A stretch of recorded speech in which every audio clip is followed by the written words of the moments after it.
Bienvenidos a esta materia de marco legal de las organizaciones.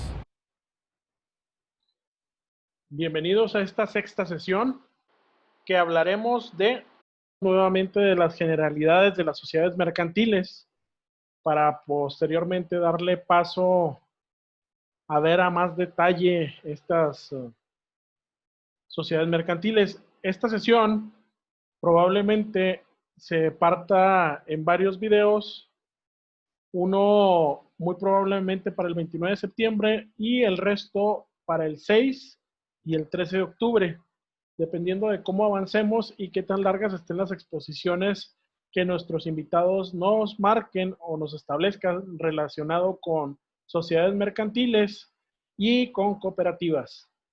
Entonces, iniciando la primera parte, dentro del 29 de septiembre 2020, tendremos el siguiente contenido. Hablaremos de las sociedades mercantiles de hecho, irregulares y ilícitas, que en este caso ya se había comentado, pero es importante volverlo a comentar como parte del contrato social también y de la formalización de las sociedades mercantiles. Tenemos también la clasificación de las sociedades mercantiles por su fin, para entender el fin de cada una de ellas y el por qué, cómo se clasifican. Las generalidades de las sociedades relacionadas a la asociación civil, a la sociedad civil, a las sociedades mercantiles y una comparación entre las tres sociedades antes mencionadas. Con ello, también entraremos al tema de sociedades de personas y de capital. ¿Por qué se comparan desde el punto de vista de personas? ¿Cómo entran, cómo salen? Y de capitales, quién aporta y qué aporta. Dentro de las sociedades mercantiles daremos un vistazo a todas ellas, su característica de forma general, pero se generará también un resumen y al mismo tiempo se hará una comparación con el fin de ver lo que preguntaban anteriormente en algunas clases. ¿Cuál sociedad mercantil tomar y cómo hacerla crecer poco a poco? Con lo cual daríamos por terminada la primera sesión y dejaríamos para ver a mayor detalle las disoluciones y las modificaciones que se le pueden hacer a una sociedad mercantil, debido a que este es un tema bastante largo, y posteriormente, para el 13 de octubre, retomar el ejercicio de sociedades por acciones simplificadas.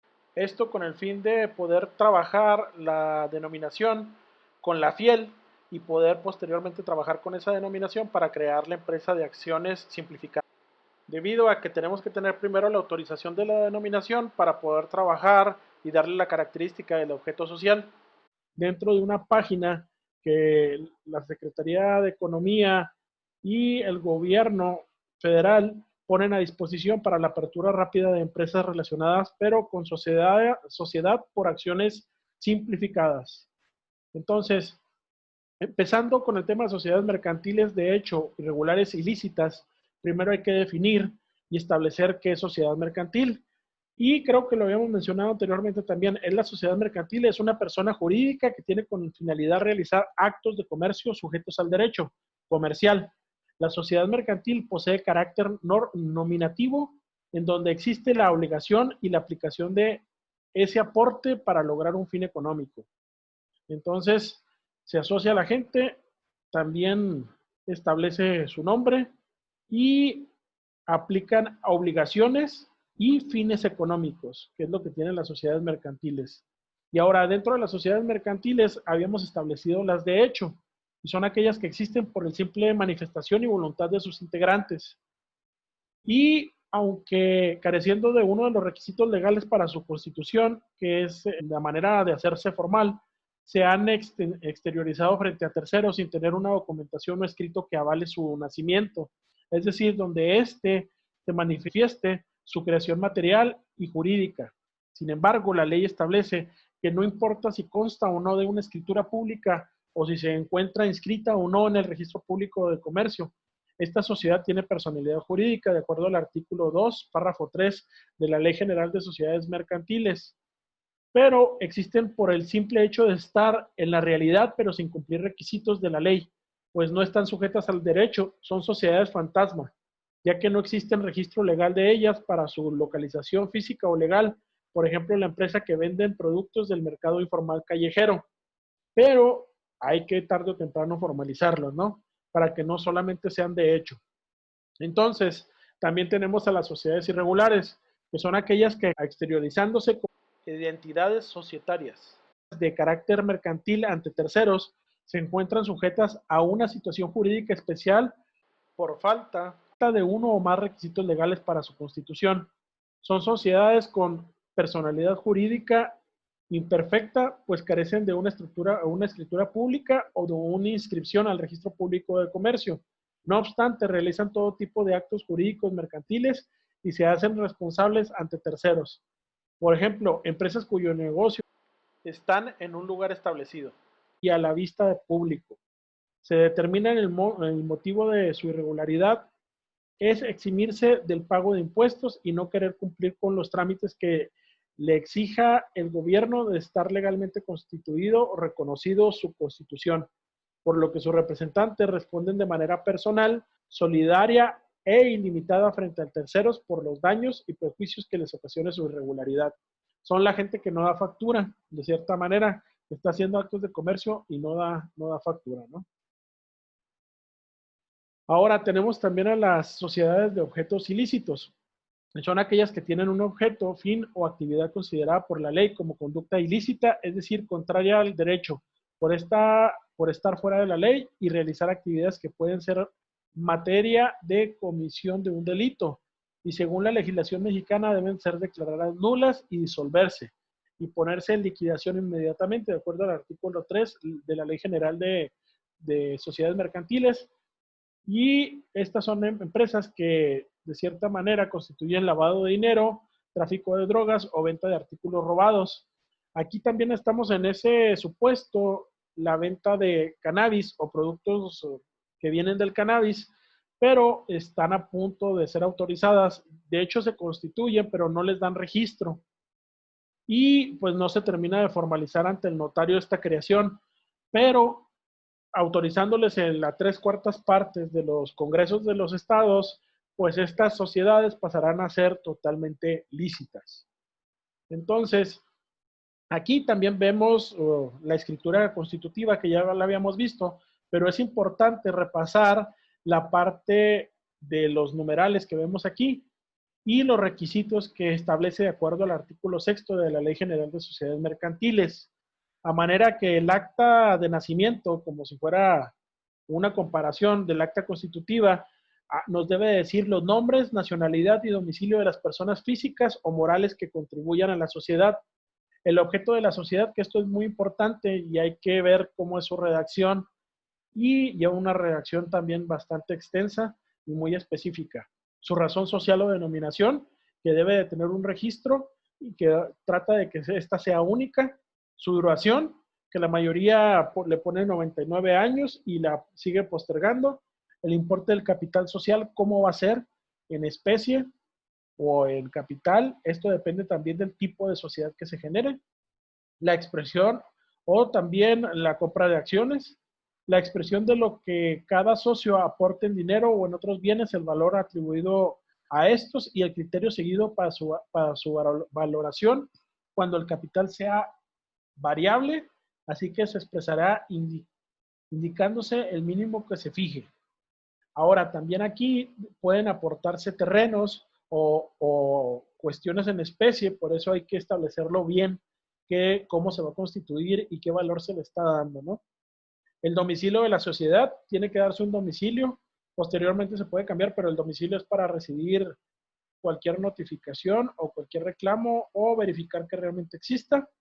La manera conforme a la cual haya administrándose la sociedad y las facultades de los administradores. Aquí sí se le va a dar poder al administrador o si es un consejo de administración, cómo se va a constituir y qué requisitos hay para que estén dentro de ese consejo administrativo ciertos miembros. El nombramiento de los administradores y la designación de los que han de llevar la firma social, el representante legal en sí, la manera de hacer distribución de las utilidades y pérdidas entre los miembros de la sociedad, que generalmente también atiende al porcentaje de aportación. Ya cuando son utilidades, así se deben de repartir. El importe de los fondos de reserva, qué fondo de reserva se va a tener para el manejo de la sociedad. En los casos en que la sociedad haya que disolverse anticipadamente, también hay que preverse cómo se va a liquidar y las bases para practicar la liquidación de la sociedad y el modo de proceder la elección de los liquidadores cuando no haya sido designados anticipadamente. Entonces, estos son los requisitos mínimos que debe cumplir la escritura constitutiva.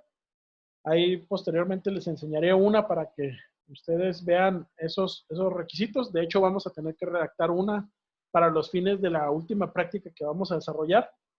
Y aquí vemos también, entramos de lleno a lo que viene siendo la clasificación de las sociedades mercantiles por sus fines. Y vemos que cuyo objeto primero es de beneficencia, no lucrativos y lucrativos.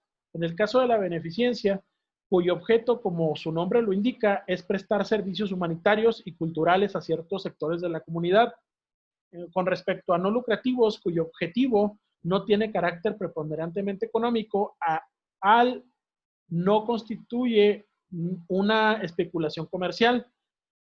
De cierta manera, no son lucrativos del todo, pero sí desarrollan una actividad económica, pero no es preponderante. Ahora, lucrativos son fines preponderantemente económicos que no constituyen una especulación comercial. Esa especulación es con respecto a que haya acciones y se estén especulando con ellas porque la empresa adquiere más valor. Y los fines preponderantemente económicos que constituyen una especulación comercial.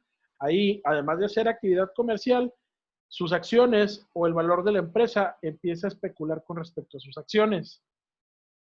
Ahora, vemos por otro lado las características generales de las sociedades. En el caso de la sociedad civil, nos establece que es un contrato por el cual los socios o los asociados se obligan a combinar sus recursos y esfuerzos para la realización de una actividad no económica y que no constituye una especulación comercial. Al mismo tiempo, la sociedad civil es un contrato por el cual los socios se obligan a combinar sus recursos y esfuerzos para la realización de una actividad preponderantemente económica que no constituye una especulación comercial. Aquí es como se pueden asociar varias personas que prestan servicios o que venden o comerciantes que también se pueden asociar como sociedad civil. Ahora, posteriormente tenemos también a las sociedades mercantiles. Estas sociedades mercantiles es una reunión de personas físicas o morales que se reúnen de manera no transitoria, o sea, que están pensando a largo plazo para perseguir un fin común siempre de especulación comercial o lucro. Ellos quieren ganar dinero en sí y por eso se juntan. Dentro de la clasificación de las sociedades podemos ver esta comparativa. Esta actividad no es económica para la asociación civil. Asociación civil. La sociedad civil es la actividad preponderantemente económica, pero su finalidad no constituye una especulación comercial. Y la sociedad civil es una finalidad, no constituye una especulación comercial también, pero también además no es una actividad económica. Y la sociedad mercantil es una actividad económica, aquí estamos mal, aquí le borramos, es una actividad económica y tiene la finalidad de constituir una especulación comercial. Es totalmente toda una actividad comercial la que se desarrolla, ¿no? Aquí también le vamos a corregir. Entonces pasamos a ver la clasificación de acuerdo a las sociedades de personas y de capital. En las sociedades de personas vemos que la identidad del socio importa tanto que los demás socios puedan dar su voto para la admisión y la expulsión de socios. Y por el otro lado, responde de manera subsidiaria por las deudas sociales. Si quien va a entrar ahí responde por las deudas sociales, no es limitada. Ahora, en las sociedades de capitales, la identidad del socio es secundaria y lo importante es su aportación económica. Por lo tanto, su ingreso a la sociedad es libre y una vez dentro no hay mecanismo para expulsarlo y solo responde hasta por el monto de sus aportaciones. Esa es una de las ventajas, ¿verdad? Ahora, dentro de las sociedades mercantiles, resumen en comparación, tenemos que ir viendo de una por una para ver cuáles son sus características. Con respecto a sociedad, el nombre colectivo es aquella que existe bajo una razón social y la que todos los socios responden de modo subsidiario e ilimitado. Y socialmente de las obligaciones sociales. La razón social se formará con el nombre de uno o varios o más socios, y cuando en ella no figuren los de todos, se añadirá la palabra y compañía u otros equivalentes. Entonces ahí tenemos el nombre colectivo.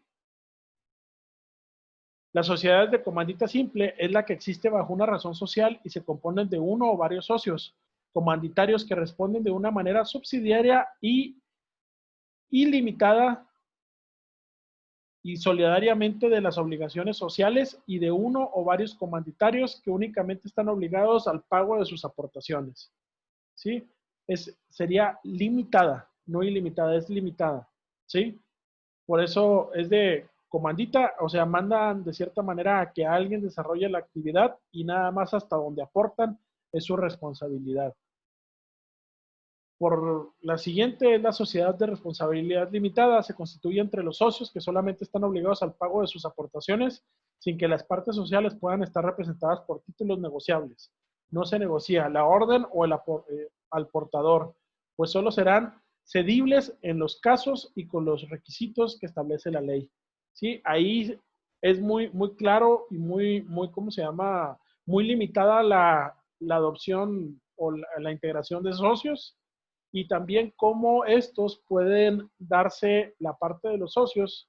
Si muere alguien, cómo puede transmitirse. Son detalles más precisos. Ahora, la sociedad anónima es la que existe bajo una denominación y se compone exclusivamente de socios cuyas obligaciones se limita al pago de sus acciones. Ahora, la sociedad en comandita simple por acciones es la que compone de uno o varios socios comanditados que responden de una manera subsidiaria e ilimitada y solidariamente de las obligaciones sociales de uno o varios comanditarios que únicamente están obligados al pago de sus acciones. Y por último, tenemos la sociedad cooperativa. Si bien esta sociedad es mencionada en la Ley General de Sociedades Mercantiles, pero se apega a la Ley General de Sociedades Cooperativas.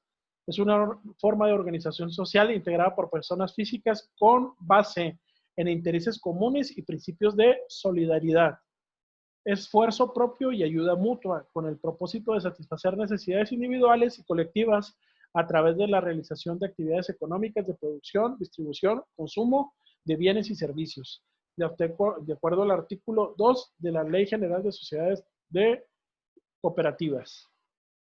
Y pasamos a las sociedades por acciones simplificada. Estas sociedades de acciones simplificadas están dentro del artículo 260 de la Ley General de Sociedades Mercantiles. Es aquella que se constituye con una o más personas físicas que solamente están obligadas al pago de sus aportaciones representadas en acciones. En ningún caso, dichas personas físicas podrán ser simultáneamente accionistas en otro tipo de sociedades mercantiles de las antes mencionadas. Esta fue realmente una innovación administrativa, pudiéramos decirlo así, de hace unos cuantos años para poder crear una empresa de forma rápida y que tuviera crecimiento de cierta manera y ciertos beneficios económicos. Y aquí vemos el resumen.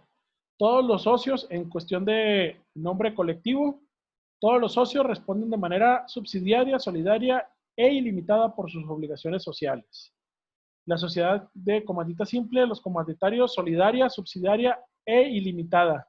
O sea que también pudiera afectar el capital fuera de la sociedad. El comanditario por sus aportaciones, salvo que hayan tomado parte de algunas operaciones o de manera habitual administrarse los negocios de la sociedad. Los comanditados, o sea, los que son los que se encargan de la administración, esos sí responden con todo. Sociedades de responsabilidad limitada hasta por el monto de su aporte social. Las sociedades anónimas, como obligación también hasta por el monto de sus acciones, las aportaciones y los administradores de forma ilimitada. Las sociedades de comandita por acciones son comanditados solidariamente, nuevamente ellos son los que tienen que pagar todo si cualquier cosa se hace, y los comanditarios por sus aportaciones, salvo que hayan participado en alguna operación o de manera habitual administren los negocios de la sociedad. Y las sociedades cooperativas son limitadas hasta por el monto de su aportación, suplementada, los socios responden hasta prorrata, hasta por cantidades determinadas en el acta constitutiva, y la asociación de participación vemos que el asociante es ilimitada y el asociado sin responsabilidad. O sea que hay alguien que los aglutina de cierta manera, ¿no? En la asociación en participación.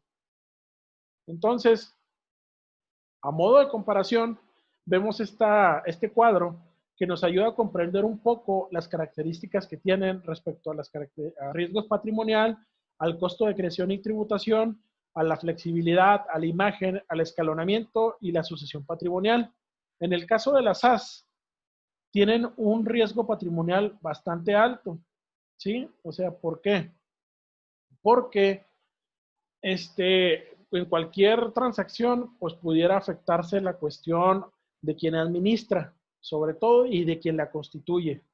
En la cuestión delimitada, también es un riesgo, pero pues nada más se limita ¿cómo se llama?, a lo que aportan. Pero el detalle es de que de cierta manera, pues no hay hay una limitación, en estas otras no. Pero si lo administran, pues caen en ese problema.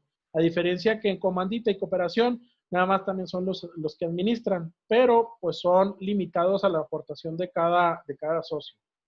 En el costo de la creación y la tributación, el SAS pues no tiene ningún costo, pero estas sí traen mayor costo, sobre todo la SA y el estar modificando las actas constitutivas. Y la ilimitada un poco menos, igual que en comandita y la cooperativa. La flexibilidad, las A son más flexibles, las menos flexibles son las SA. Y la limitada, pues es muy flexible, pero también pues con sus ciertas limitaciones de acuerdo a los socios. En comandita es menos flexible y la cooperativa también es menos flexible. En cuestión de imagen es mejor vista la SA que cualquier otra y las demás pues son muy similares como son vistas. En el escalonamiento, la SAS parece ser que nada más puede facturar hasta 3 millones de pesos y la SA nada más, esa sí puede seguir escalando y hasta modificar su capital variable. A diferencia de la limitada y sobre todo más en la comandita y la cooperativa, esas sí están mucho más limitadas y sobre todo porque son más gente la que mete mano ahí, ¿no? Ahora, la sucesión patrimonial, en el caso de la sucesión patrimonial, pues no en la SAS, en la SA y en la limitada, no hay un establecimiento o gran pérdida, pero pues hay todo un proceso, porque de cierta manera pues le pueden liquidar sus acciones a cada persona al momento de fallecer. Tendría que haber ¿cómo se llama? Un testamento para que puedan hacer cualquier actividad dentro de la sociedad y poder tener poder nuevamente de las acciones, o en su caso, pues a lo mejor son pagadas directamente las acciones o las situaciones económicas en relación a la sucesión patrimonial, sí es más compleja.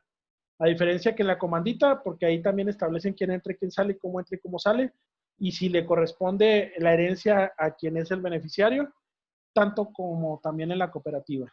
Entonces, estas son comparaciones que se hacen de forma directa entre estas 5 sociedades mercantiles. Y continuamos con la cuestión de las disoluciones y modificaciones de las sociedades, que en este caso de la disolución, hasta aquí le dejaremos para continuar en la próxima sesión. Gracias.